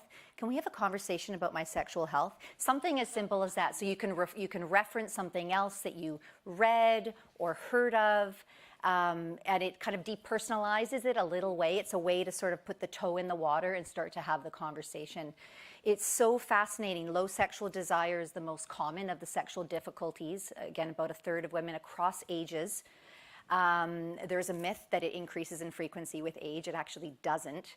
It's dependent on so many other factors beyond age, and yet only a tiny fraction of women who have low desire have ever talked to their healthcare provider, their GP, about it. So we refer to other things. We also, it's really important that we recognize that sexual health is a part of quality of life, just like bone health and mental health and so many other aspects of health are a part of our health. And how do we know that? Well, the World Health Organization declared that about 20 years ago. But also when there are sexual difficulties, we start to see ripple effects on many other aspects of our health and function. So for example, one of the number one reasons for medication non-compliance, so not using your medications as they were prescribed to you, is because of sexual side effects. So you might go back to your family doctor and say, this medication never worked for me, but we're very reluctant to say it didn't work for me because it blunted my orgasms, right? So it's really important that when we think about sexual health and promoting sexual wellness, that we see it within this broader envelope of living well. There's also been fantastic data that show healthy sexual communication, which, by the way, is something you can learn later in life. You don't have to have learned healthy sexual communication as a teenager. You can learn about it in your 50s or your 70s or beyond. And it's a major predictor of happiness in couples in the long term. So being able to talk about sexual health, which includes what you like and what hurts. And the number of individuals who will say, I've never told a partner, yet we've been together for 30 years, that act that we do actually causes me a lot of pain. And they have a lot of shame and embarrassment, and they don't want to hurt a partner. And so when we take a step back and we see sexual health through the lens of overall living well into our older years, communicating well, then it becomes a no-brainer. Then we're able to overcome some of those barriers and stigma and shame around the secrecy of sexuality. So we're just going to treat it as a part of our health. Lovely. And here's a follow-up question for you. So studies show that approximately half of all women experience some kind of sexual difficulty at one point in their lives. Can you talk about the impact of hormonal changes during different stages of life, such as menopause or postpartum, and how that impacts sexual interest? And what are some strategies to cultivate desire and pleasure? Yeah, so as a registered psychologist, one of the things I pay a lot of attention to is sleep, mood, living well, relationships, communication. So absolutely hormonal changes, the fluctuations in estrogen that happen during the perimenopause, the dropping level of estrogen that happens during the postpartum with breastfeeding in particular, can lead to dryness in the vagina. And there's nothing like a dry vagina to reduce your interest in sex. And the laughs are probably nervous laughs. They're probably individuals who are saying, yeah, you know, when sex hurts, your interest in it. It's like when you touch the oven and it's hot. Guess what? Your desire to touch the oven is going to go down. It's a perfect evolutionary mechanism in our brain to no longer desire the things that cause us pain. So absolutely, there may be hormonal changes that happen in the postpartum with breastfeeding during the perimenopause that can lead to pain. But let's not underestimate the role of fatigue and lack of sleep and night sweats that keep you awake at night, or a broader lack of interest, or depression. I mean, depression by definition is apathy. What's apathy? Lack of interest. There's not a special kind of segment that says, okay, when you're depressed, you're going to lose interest in everything except sex. No, you'll lose interest in sex as well. Now, there's a tiny segment of women that actually have the reverse, that have an increase in interest in sex with depression, but it's a really small segment of the population of depressed women. So when we think about, you know, the hormonal changes and all the other complex changes that happen with perimenopause, with pregnancy, postpartum, and breastfeeding, we need to take into account all these other factors that can have a direct effect. What's one of the number one panaceas for restoring sexual desire? Sleep, right? So before you reach for the supplement or ask for that prescription, ask yourself how many hours a night of sleep, and not just any sleep, but deep, stage 4 deep sleep, which is the restorative sleep that we need. That's the gas tank that's going to fuel you for your sexual desire and all the other things in your day. Thank you. Dr. Gunter, the next question is for you. There are certain health touch points in many of our lives that greatly impact our hormones: puberty, pregnancy, postpartum. A lot of the health concerns surrounding these life stages are treated as taboo, but maybe none more than menopause. Why do you think menopause is treated this way? Well, I think it's, largely related to the impact of ageism on women and this idea that you're aging out of relevance to a patriarchal society, right? You're no longer a breeder, so, off to the hinterlands to you. So I think, it's been sort of this great area of disinterest, and it's really fascinating. If you look at medicine historically, they thought, menstrual blood was toxic, it had to come out of your body. And so obviously in menopause, that toxic blood is staying in your body. So it was sort of seen as this sort of inherently toxic state, right? Now, obviously they had a different view of how the body works. So I think it's really related to just this sort of centuries and centuries of, youth being prized for women and not experience, not the wealth and of everything that you can bring with the history of your whole life. And it's really fascinating when we look at sort of the evolution, sort of why we have menopause. And, one of the main theories is called the grandmother or the wise woman hypothesis. And the idea is it's evolution, the long game. So, the evolution is you got to pass your genetics on to the next, the next generation. Well, how does that happen with menopause? You're not passing your genetics along. Well, what you're doing is you're assisting your next generation so they can have more children, because you know what? Someone helping around the house with childcare, someone helping gathering food, someone helping doing all those things offloads the person to have more children. And so there's a lot of data from HOSDA in Tanzania, and also historical birth records. Actually, some of the research is from Canada, some's from Finland, some's from Utah, that actually shows that, when there's a grandmother in the family unit, there are more grandchildren. And when you move away, that impact is lost. And it makes a lot of sense, right? And so, this idea that as we age, we don't have value is actually something that has been, proven wrong, I think, by science. And we need to demand that our culture catches up. Thank you. Now let's talk about some of the strategies we can implement to help us through these big hormonal shifts. I'll start with Dr. Lem.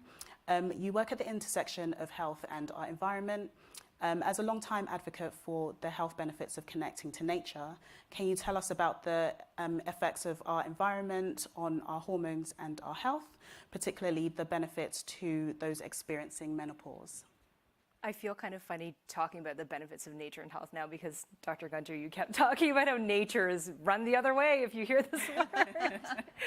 But run towards nature, please, and I'm going to tell you why.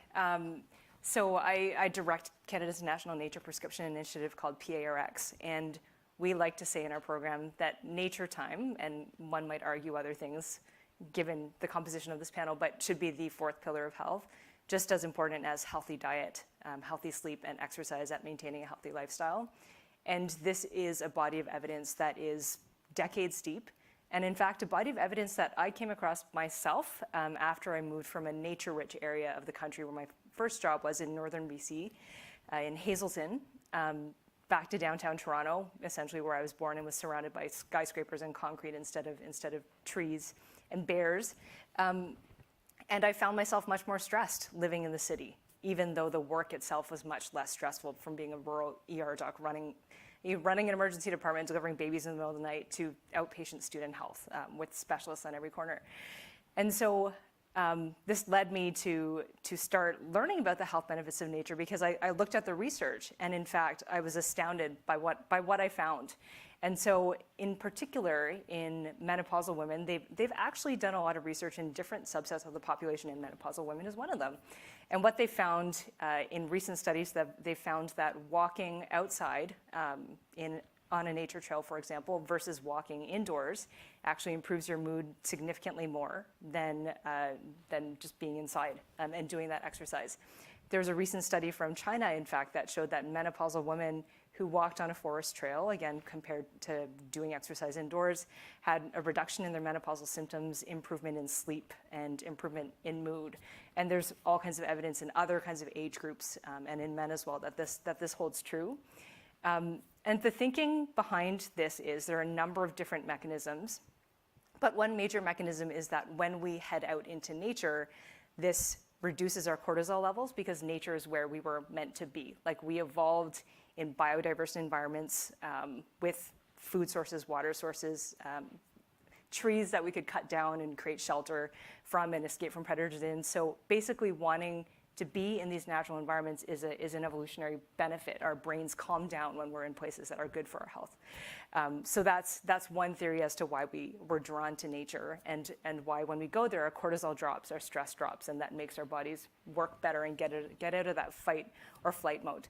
And so when you think about women and girls and the environment, I do want to point out that climate change is actually impairing our ability to connect to these outdoor natural environments. So right here in Vancouver, which most of you are probably from, unless you came out all the way out to see Dr. Gunter and Dr. Brotto, there are still areas of nature access, like ocean access, that are still washed out from the massive flooding that happened just over a year ago.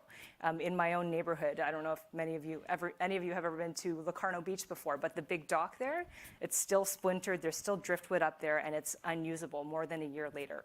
And so climate change is affecting our ability to connect to nature, but because women tend to be lower income in this country and other places, because women are lucky enough to become pregnant, pregnant women are actually more likely to be affected negatively by smoke, heat, and different factors different negative health factors that come out due to climate change.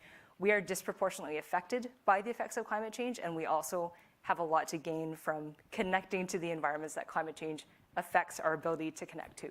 So again, I think this is a reason why women in particular should be advocating for healthier environments, whether it's better access to nature, whether it's reducing the amount of fossil fuels we burn and adapting to what climate change is bringing to us, because we're more affected than men, and we have more to gain when we have healthier environments.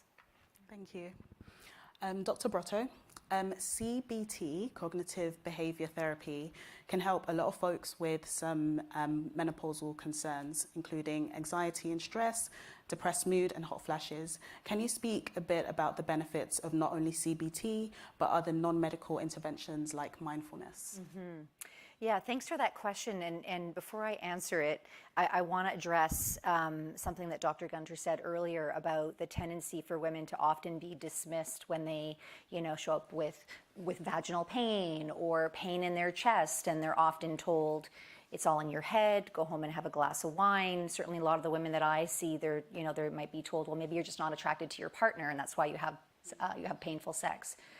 So when we talk about something as being in your mind, a woman might perceive it as they think I'm making it up, right? Or it's all psychological. In other words, I did something to elicit this health difficulty in me. So that's very different from saying something might be in your brain, and therefore brain methods like cognitive behavioral therapy, like mindfulness-based approaches work. So I just want to point that out at the outset, that just because a psychological treatment works and it works through your brain does not mean that psychological factors caused your issue, or that you inherently did anything to cause the issue. So I'll say that right up front, because I hear that on a regular basis as women being dismissed, or unfortunately women suffering from pain or a sexual health issue for years and years, seen 7 different healthcare providers before they're taken seriously. Meanwhile, the symptoms continue, the impact on their quality of life continues. All right, that aside, let's get back to the question, which is, what is the role of these factors? Cognitive behavioral therapy, which is a well-established system of psychological therapy that aims to improve your mood by addressing problematic beliefs that we have. So a problematic belief might be, there's nothing I can do to improve my sexual desire. Right? So it's very catastrophic, it's very all or nothing. And having a belief like that can absolutely not only impact your mood in a negative way, leads you to be hopeless, helpless, maybe angry, obviously depressed, but it can lead to behavioral changes that then reinforce the belief to begin with, right? So if you believe there's nothing you can do to improve something, you might give up trying, right? So it becomes a bit of a self-fulfilling prophecy. That's how cognitive behavioral therapy works. Mindfulness-based therapy, which the Buddhists have been doing for 4,000 years and living well and living very happily, has been introduced into Western medicine about 40 years ago, thanks to the incredible work of Jon Kabat-Zinn, who actually was not a Buddhist or a meditation practitioner himself, but he was a molecular biologist who attended a talk by a Buddhist monk one day, was absolutely convinced and transformed by the idea that tuning in to our symptoms trumps tuning out. In other words, when we're able to be with and notice and kind of observe even really difficult symptoms like pain, but in an accepting and compassionate way, maybe this is a better alternative than distracting or ruminating over. So when we fast forward now 40 years, There's a ton of scientific evidence. In fact, almost my whole career has been focused on evaluating, compared to control groups and comparison groups, how do these kinds of treatments work to improve things like loss of desire, pain with sex, anorgasmia, sexual changes after cancer, sexual difficulties that might arise secondary to an experience of rape or sexual assault, and many other kinds of sexual difficulties. So the science is pretty compelling. How do they work? Through the brain, right? We're back to the brain. And let's get away from this idea also of what we call Cartesian dualism. The brain lives up here and operates what we think, and then there's the body, which is disconnected and operates, it's our physiology and it's our hormones. No, every thought that we have has a physiological manifestation in the body, and vice versa. And sexual health is sort of the perfect epitome of that. Have you ever started to engage, and finally we're getting to the sex part, so I'm gonna take us there because it's almost 8 o'clock at night and we're all waiting for this. So have you ever sort of been, in the throes of a sexual encounter, and it's going well and you're connecting and you're feeling good and you're feeling pleasure, and then you start to have a thought, did I turn the oven off?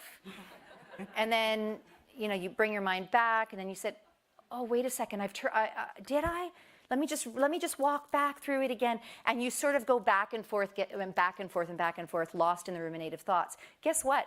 Your body will stop responding, right? It's not an automatic reflex that if you just press the button long and hard enough, it'll continue. No, it relies on the messages from the brain to tell the body to continue, and in turn, the brain receives the messages of pleasure and excitement and arousal from the body. So the brain and the body they're part of the same entity. We don't separate them. So all of this provides really good scientific evidence, which again has been tested in many, many controlled studies from around the world, that both cognitive behavioral therapy and mindfulness-based approaches can be really, really great sources of treatment for addressing sexual health and genital pain. Thank you. So we have one more question before the audience questions are going to be taken in. So definitely get ready for your questions. But before that, Dr. Gunter, let's talk about menopausal hormone therapy, formerly known as hormone replacement therapy. MHT is often framed as either dangerous or a miracle. What's the reality and some of the biggest misconceptions when it comes to this type of therapy?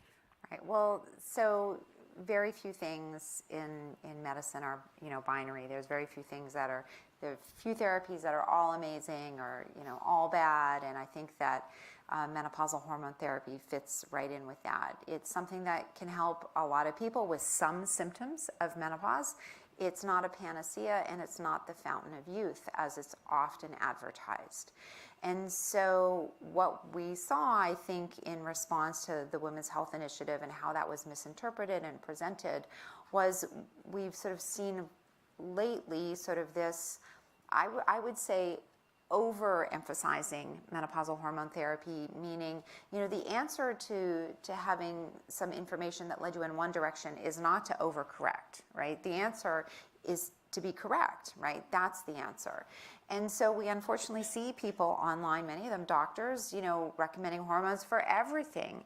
And then we also unfortunately see people who are not up to date and still telling people that they're dangerous and terrible. And every side effect, every medication has some kind of risk. If you take Tylenol, it has some kind of risk. If you drive your car here, it has some kind of risk. And the problem is that as humans, we have a hard time sometimes assessing risk. And so we hear these messages about something being scary, and we remember that. So I would say, I wrote a whole book on it. So obviously, if I could summarize it in 3 lines, it would never in a book.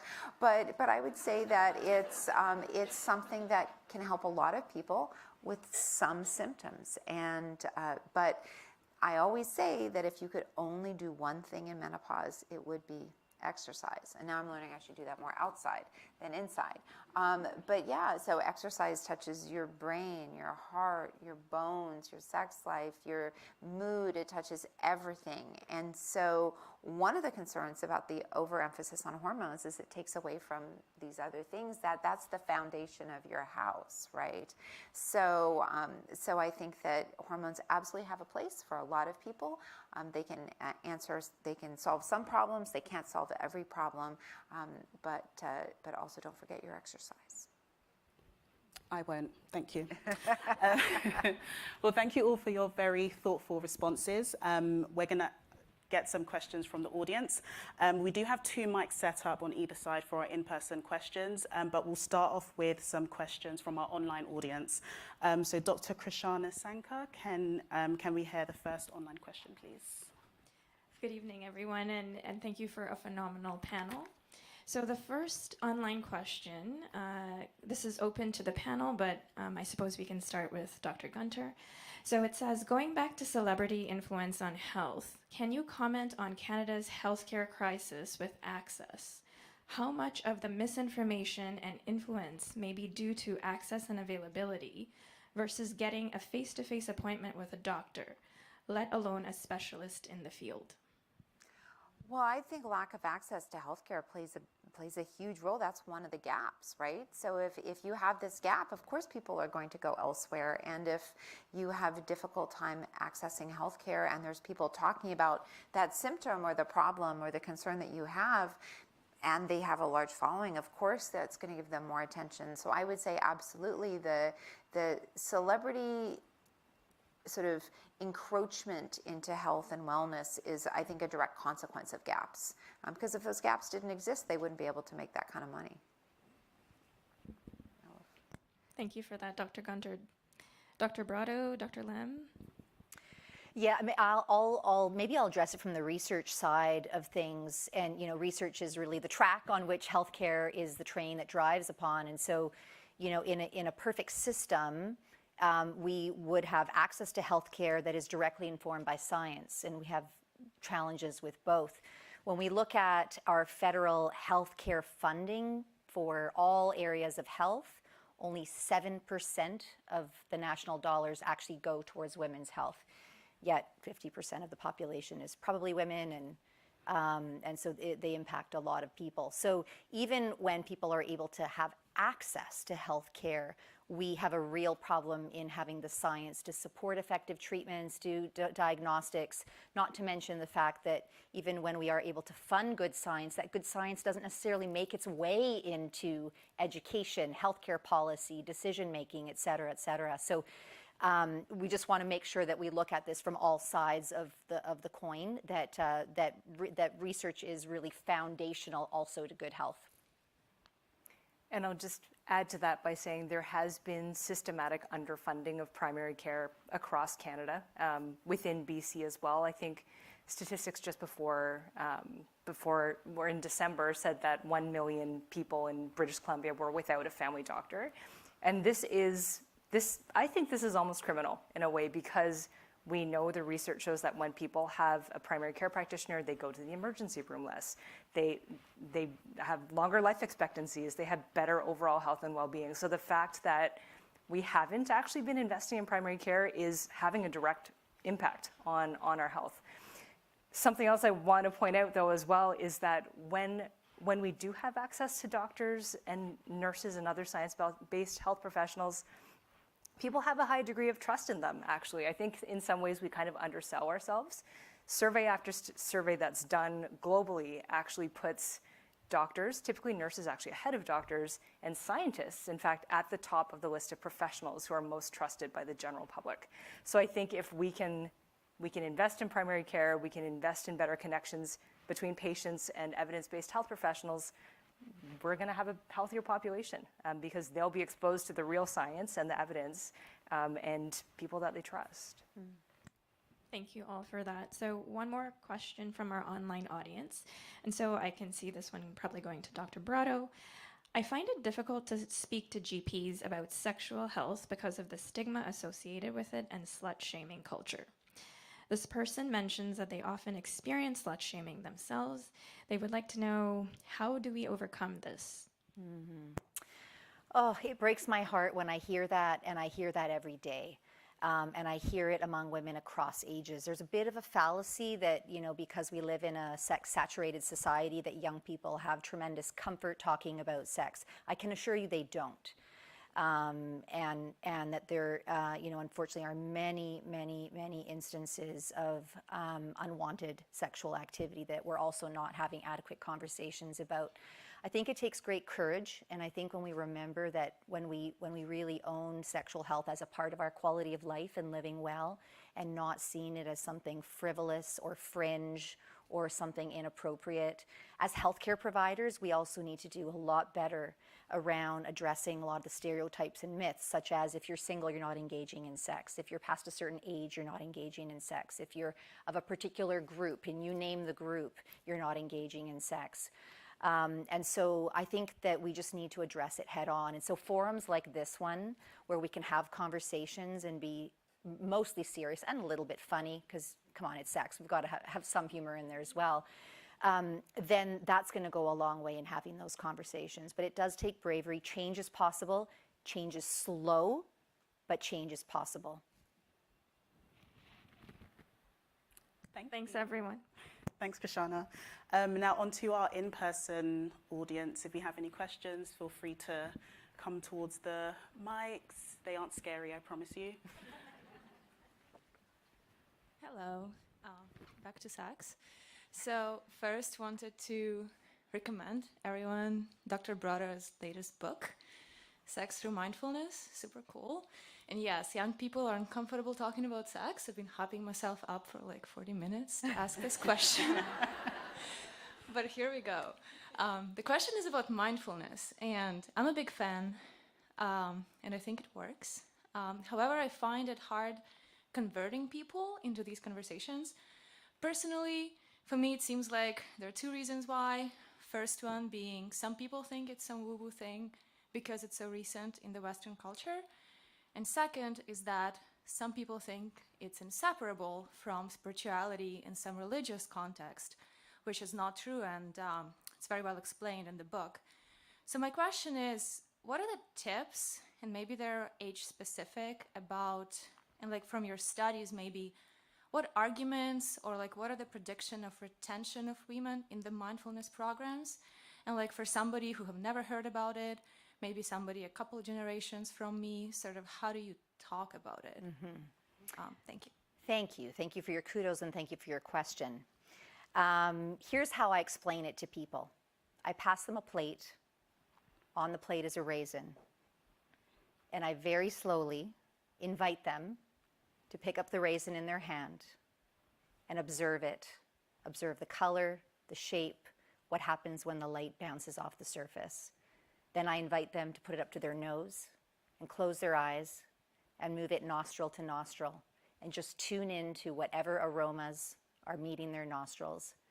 Then I invite them to put it into their mouth without chewing and just observe the enormous rush and gush of salivation that happens when the raisin is in their mouth. Then I invite them to take one bite and tune in to the sounds, the tastes, the smells, all the feels that happen from that one bite. And then very slowly, after the next 2 minutes, I invite them to swallow, notice the taste, the aftertaste, the echo of the aftertaste, and the echo of the echo's aftertaste. Then I invite them to open their eyes and ask them, what was that like? And they say, oh my gosh, I normally take a handful and pop them in, and I swallow without chewing, and I hate raisins, and I could actually, you know, appreciate that it had contours, and it's not just brown, it's purple and green and brown and all these colors, and I could see the place where the stem was. And they usually go on for a few minutes. And then if I'm talking about sex, I'll say, how is eating the raisin in this way relevant to your sexuality? And they'll say, oh my gosh, if I could even bring a fraction of that attention into my sexual encounter that I did with this raisin, imagine the things that I would notice. Imagine the early signs of arousal that I would be tuning into and kind of build on and stay with, and all the subtle changes that happen in my neck and in my back and in my feet when my toes curl during sexual activity. And then I'll pause and I'll say, and this is how mindfulness works. So the answer to the question is, you don't tell them, you invite them to experience it themselves. And the actual experience of mindfulness is far more powerful than me standing up here citing study after study and showing statistic after statistic. You just experience it. Wow. Oh, yes. I had to, a lot of what you said is sort of what I've lived with. I have PCOS, and I'm sure many of you do.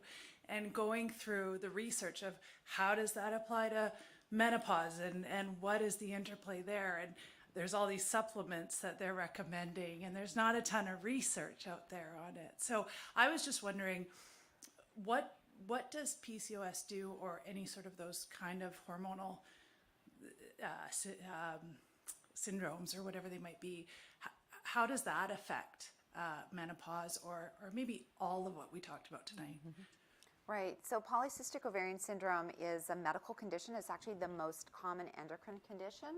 It affects 10% of women, and it's a very complex condition. And there actually has been a lot of research in the last sort of 10 to 15 years, and understanding all of the complexities is just really complex. But basically the summary is that we have irregular ovulation, there are increased levels of testosterone, increased levels of insulin, and insulin resistance. And those things touch many, many aspects of the body. They touch the liver, they touch the adrenal glands, they touch the ovaries, they touch the brain. And there are many health ramifications that come from it. The genetics for polycystic ovarian syndrome has actually probably been around for 10,000 years. So many of the genes that are there, we don't really quite understand what benefit they may have had. You know, how we might have lived 10,000 years ago is obviously different than how we live today. People who have polycystic ovarian syndrome actually tend to have a bit of a later menopause, a later entering into menopause. And there's some theories behind that that are really theories. Some people, the irregular ovulation with polycystic ovarian syndrome actually tends to improve in the 40s. And so one theory is that allows a group of people to reproduce later, and that might help. These are, again, all theories. We don't really have a good understanding of it. But we also know that it's not just related to the ovaries, because after menopause, many of the endocrine disturbances, the increased testosterone, the insulin resistance actually persist. We actually do have quite a lot of good evidence-based therapies. We could have more, and we certainly don't understand all of the complexities. But the tie-in with menopause is kind of a bit of a later age of menopause, and the misconception people have that because we use the term polycystic ovarian syndrome, but it's much more than the ovaries, so the idea that the health ramifications end with menopause isn't true. Thank you. And, Okay, we have another question. Hello, my question I guess is for Dr. Gunter, but anyone can answer. What advice do you have for people to make the most out of your doctor or your specialist appointment? Because I do write down questions because I don't like to Google things that I find it very stressful. And I work with older adults, and they find the same thing. There's just not enough time with the doctor or a specialist to kind of go through all your concerns or questions. So I think it's really good to have a list. And because often it's really stressful. You think you know what's wrong with you, and or what's wrong, but you know what you want to talk about, and you get there, and then all of a sudden the time crunch and everything, and then things kind of go out of your head. So have a list of the things that are bothering you, the things that you would like to fix, and you can show the list to the provider. You can walk through the list. I think it's good for people to actually see everything on the list, because what doesn't bother you so much might actually bother me a lot, right? So if somebody's 56 and having some vaginal bleeding, you might say, oh, well, it's not that much bleeding, it doesn't bother me. I really care because that's a sign of cancer. So, you want your doctor to see the list so they can make sure there aren't red flags that they need to move to the top. And then understand that you might only be able, in a shorter time limit, to get through 2 or 3 of those things on the list, and then to try to ask for some type of follow-up to kind of work on the others. So I think that sort of starting from the top and working down is probably the best way to make use of a shorter time. In a perfect world, we wouldn't have that. We would have more time to sort of listen to the whole story and put everything together, and I think there's obviously still there are some family doctors and specialists that are able to do that. And so that would be my advice. My other advice is Googling can be very stressful, and some people can do it very well, and some people can't, and I think it's great to know your limits. But to think about where you might be able to get quality health information on the subject so you're able to go in more informed to have the discussion. So for example, if your question is about vaginal discharge, you might be able to get information from the CDC on that, right, or from Health Canada to have more of a basic understanding. So when you go in to have that discussion, you're a little bit more on the same level. Thank you. Any other input from? Sure. I mean, I can add input from the perspective of a family doctor who often people come with, again, the undifferentiated issues. So I totally agree with Dr. Gunter. Lists are useful. And sometimes the interesting thing is, like you said, what's high priority on your list might not be what's high priority on my list. So understanding that we probably in 10 minutes or 15 minutes, if you're lucky, that we can't address everything, and being willing to follow up. And then also knowing the rest of your history, because sometimes I'll have a patient come in and they have these concerns, and then I'll ask, well, what's your family history? What conditions run in your family? What medications are you taking? When's the last time you had this kind of test? And they won't be able to tell me because they've gone through a lot of tests or something, and so they just don't have that information at the tip of their fingers. So be prepared with the other aspects of your health history too, so that you can make the most of that visit in the short time that you have.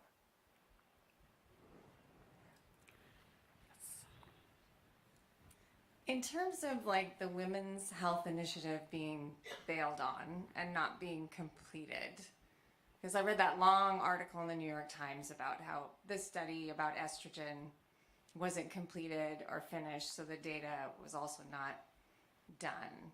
And we're talking about the gap that we're all enduring at this moment. Is there things that we can do as human citizens to encourage political people or people out there to start a new study estrogen more and pick those things up again? So I think one of the problems with, for example, that article in the New York Times is there's tons of other studies. The Women's Health Initiative isn't the only one. And so I think that's a really important thing to know about, that we do actually have quite a lot of data from other studies. There'll never be another study like the Women's Health Initiative. It was the largest randomized double-blinded placebo-controlled trial. There's over 27,000 women randomized to either estrogen in one of two arms or placebo. And at 40 academic centers. It was a monumental effort to get that going. And the idea that we could see that again, I mean, I would love to, but the effort and the money and the time to do that is really challenging. So, the Women's Health Initiative was halted at 5 years for the estrogen plus progestin arm and 7 years for the estrogen only arm. But actually many women in those studies have actually been continued to be followed long term. So we actually have some really long-term follow-up data from them. But we also have lots of studies from other countries, also other studies still from the US that have been both randomized trials, but also really good observational studies from large databases.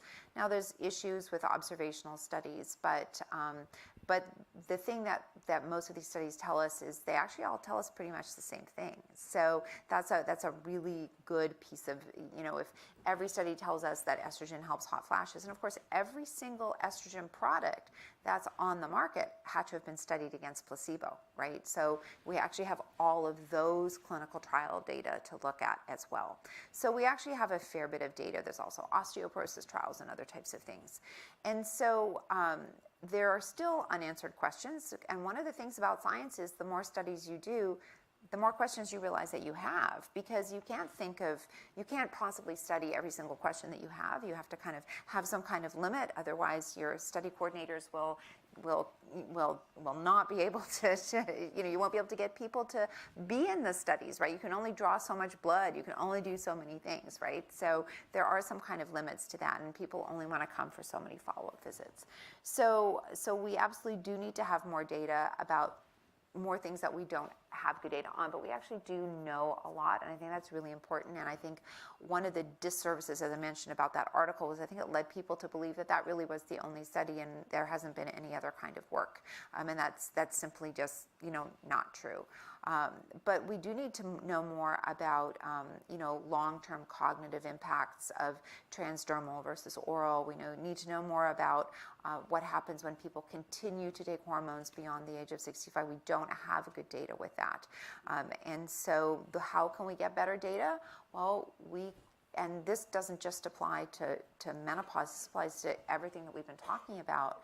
We have to demand of our politicians that they're funding healthcare in the appropriate way from the research, the idea that 7% of research dollars are going to women's health. And I think it's an important thing to keep in mind that lots of things get thrown into the women's health bucket that aren't, like women's heart health. Well, wait a minute, otherwise heart health is men's heart health? It's all of these things kind of get parceled in. And so to demand of our politicians, to demand better access to care, better information. I mean, something that I've often wondered in a country where, we have universal health care, why is there no national educational menopause curriculum, right? Why should people, because it's not taught in school. I mean, obviously it should be, but also honestly, if you learned it when you were 14, you might not remember it when you're 50. I'm just saying, right? So, but the idea is, shouldn't everybody who's 14 know about the grandmother hypothesis? Wouldn't that change how you maybe think about, about aging? But why don't we have a national curriculum? So whether you live in Flin Flon, Manitoba, or at the corner of Bay and Bloor, you can go online in whatever language is right for you and learn about the physiology, learn about the options. Why isn't vaginal estrogen over the counter? Should be. It's safer than a lot of other drugs that are over the counter. The politicians are the people who have answers to these questions. So I would say, we need to demand more of politicians. We need to have more women in politics. And we have to make some noise because that's how things happen. I want to get a bit more specific about what you're saying about advocating to politicians, because I do a ton of advocacy work around climate change and nature. And so it can seem like a really big issue. It's like, well, how do we get women's health funded nationally, right? It's like, where do you start? And I think it starts with having conversations. So trying to break down these taboos, speaking with your friends, speaking with your neighbors, speaking with your partner about this, and raising awareness about the issue so that it becomes more normalized. And then I think it's really important to choose a target. So what are you passionate about? What skills do you have to bring this target and your goal in front of decision makers?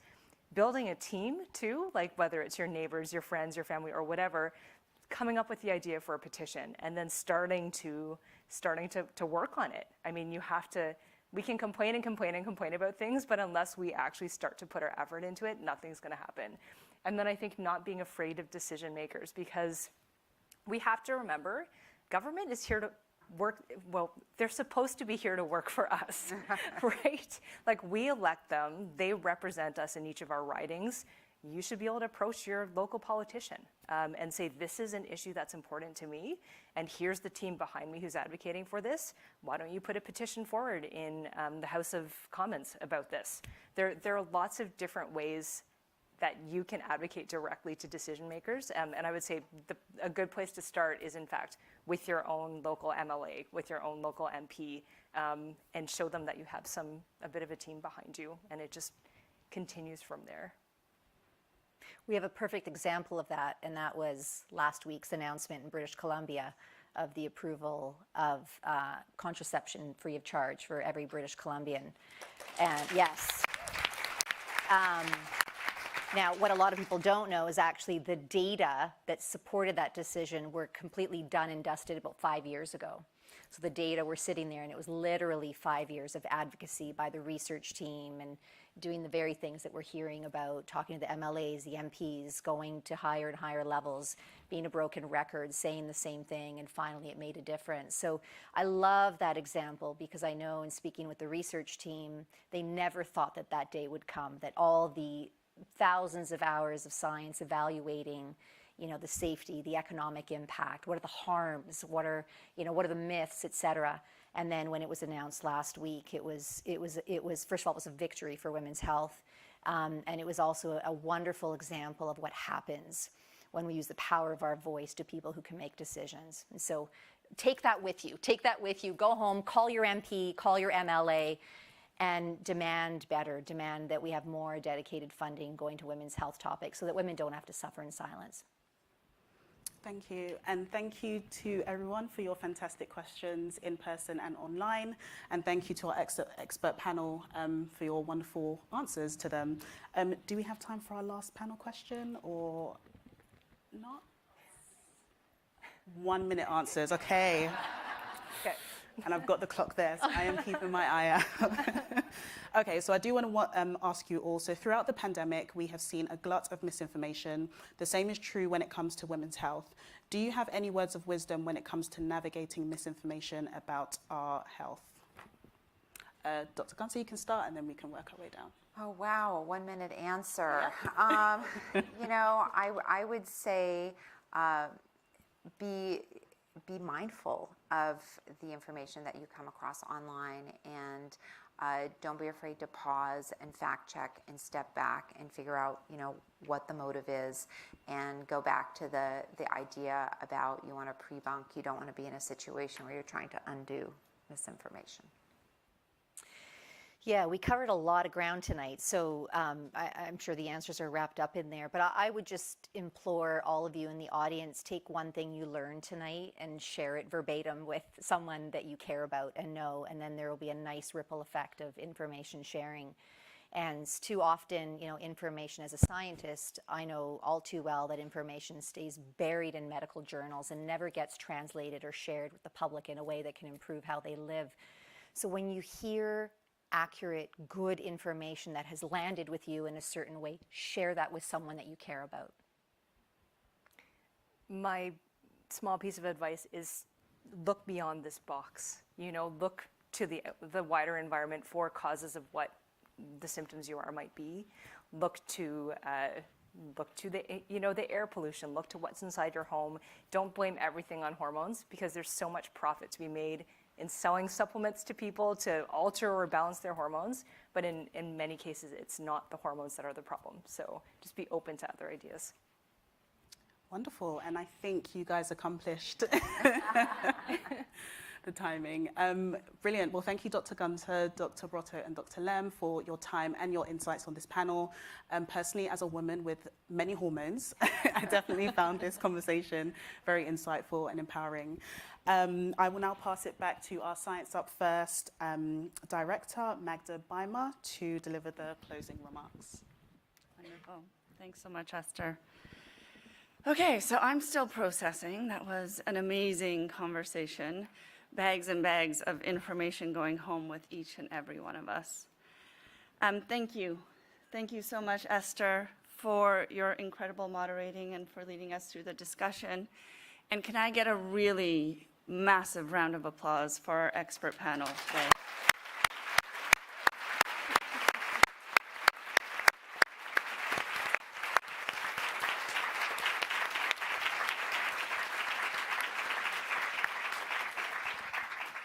And of course, a big thank you to you, our audience, both here in person and at home. It means so much to us for having you here with us this evening. We hope that you leave with a bit better understanding of hormones and women's health, and with the information that you need to make all those really important decisions about your health. The conversation isn't over. This is really just the beginning.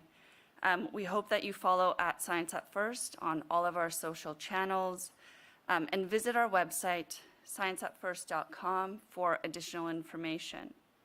We have had so many questions online, and I'm sure you have many of them as well. We will be hosting additional opportunities for questions and answers with experts. So keep an eye on our channels, and if you do have a burning question that hasn't been answered, feel free to submit it into our DMs. We'll be very happy to find the right expert to answer that for you. At Science at First, we are committed to sharing the best available science in creative ways to stop the spread of misinformation. We hope that you'll look to us for clarity to help you collect that right information when you're making your decisions. And of course, on behalf of the Canadian Association of Science Centres, I want to thank you for spending International Women's Day with us. We'd like to invite our in-person guests to the dessert reception in the lobby where Dr. Gunter will be signing some of her books as well. And thank you again to everyone. Have a wonderful evening.